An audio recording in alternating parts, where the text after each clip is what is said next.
గురువులు, నదులు, గోవులు, తరువులు ప్రపంచ కళ్యాణం కోసం తమ జీవితాలను త్యాగం చేసే ధన్యజీవులు. గురువులు శిష్యులను ఉద్ధరించి ధన్యతనందిస్తే, నదులు సకల ప్రాణులను దాహార్తిని తొలగించి ప్రేమ జ్వాలను రగిలిస్తాయి, ఆనందాన్ని ఆస్వాదింపజేస్తాయి.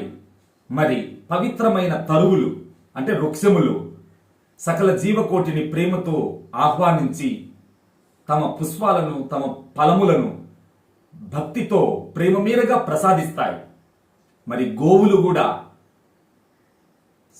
మానవులకు పరమ ఔషధాలై పరమ పవిత్రమైన క్షీరాన్ని ప్రసాదిస్తాయి. మిత్రమా, నలుగురి వల్ల నలుగురు హాయి నొందుతారు. కాబట్టి నువ్వు పుట్టినప్పుడు అందరూ నవ్వినారు, కానీ నువ్వు మాత్రం ఏడుస్తూ పుట్టావు. మిత్రమా, రేపు నీ ప్రయాణంలో నువ్వు నవ్వుతూ పోవాలి. ఈ లోకం నీ మంచిని తలచి దుఃఖించి దుఃఖించి విలపించాలి. అయ్యో, ఇలాంటి మహానుభావుడు ఇంకా కొన్నాళ్ళుంటే ఎంత బాగుండేది అని లోకం తపించేలా నీ మంచితనాన్ని పెంచుకో. నీ జన్మ ధన్యమై ప్రపంచ జ్యోతివై ప్రకాశిస్తావు. మిత్రమా, ఇలాంటి సాధన నువ్వు చేయకపోతే ఈ క్షణం నుండే ప్రారంభించు.